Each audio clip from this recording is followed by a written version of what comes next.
साबित कीजिए ओवैसी जी अपनी देशभक्ति। नहीं बोलूंगा। साबित कीजिए अपनी देशभक्ति। अरे मैडम, मैं जिंदगी में जब यहां से चला भी जाऊंगा ना, तो मेरे आने वाली 10 नस्लों को ये पूछते रहेंगे अपनी देशभक्ति साबित करो, भाड़ में जाए। मैं इन लोगों के देशभक्ति का सर्टिफिकेट लेने का मोहताज नहीं हूं। मैं जूती पर रखता हूं इनकी देशभक्ति के सर्टिफिकेट को। मैं भारत का वफादार हूं और रहूंगा इंशाअल्लाह ताला। अब रहा सवाल कि ये मुसलमान जिन्ना सुधार, क्या कितने मुसलमानों ने वोट दिया था मुस्लिम लीग को? क्या यूनिवर्सल सफरेज था जब कि हर कोई मुसलमान वोट दे सकता था?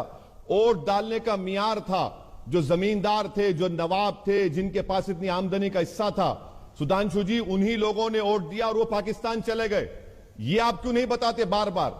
ये आप हिस्ट्री को आधा चाप लेते हैं और आधा बताते हैं। अगर मुसलमानों को इख्तियार होता तो कोई साथ नहीं देता था जीना का, जब वोट डालने का इख्तियार ही नहीं था।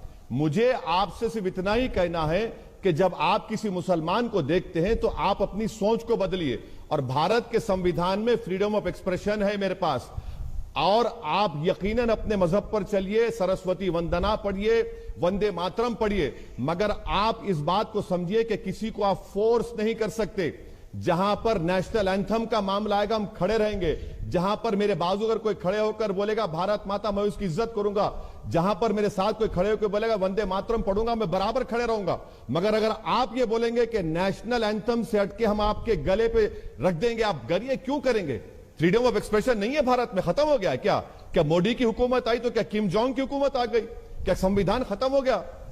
सुधांशु जी, तारीख को पढ़ लीजिए और तारीख को पढ़ के कहिए, वो जिन्ना थे वो भाग गए पाकिस्तान को। हमको भारत से हमेशा मतलब था। और याद रखिए, जितने भारत में कब्रिस्तान है, कभी जाइए उन कब्रिस्तानों में, वो हमारी वफादारी की निशानी है। हमारे बुजुर्ग आज भी सीना तान कर वहां पर सो रहे हैं, और मैं कभी भी अपनी वफादारी को किसी के सामने साबित नहीं करूंगा। भाड़ में जाए, जो करना है कर लो मुझे आप। मैं भारत का था, भारत का रहूंगा। मुझे किसी की सर्टिफिकेट की जरूरत नहीं है। ये कब तक देंगे? कि आप दुकान खोल के बैठे हैं? आप नेशनलिज्म का सर्टिफिकेट देंगे, कांग्रेस सेकुलरिज्म का देगी? भाई साहब, ये दुकान मत चलाइए, देश चलाइए। दिल्ली के बाहर किसान तड़प रहा है सर्दी में, क्यों किसान आया है? आप लोगों की हिम्मत नहीं है किसानों के मसाइल को हल करने के लिए। आप देश के किसानों को बर्बाद करना चाह रहे हैं, और असदुद्दीन ओवैसी से कह रहे हैं अपनी साबित करो। मैं हरगिज नहीं साबित करूंगा, ना मुझे जरूरत है आपकी। सुधांशु जी, देखिए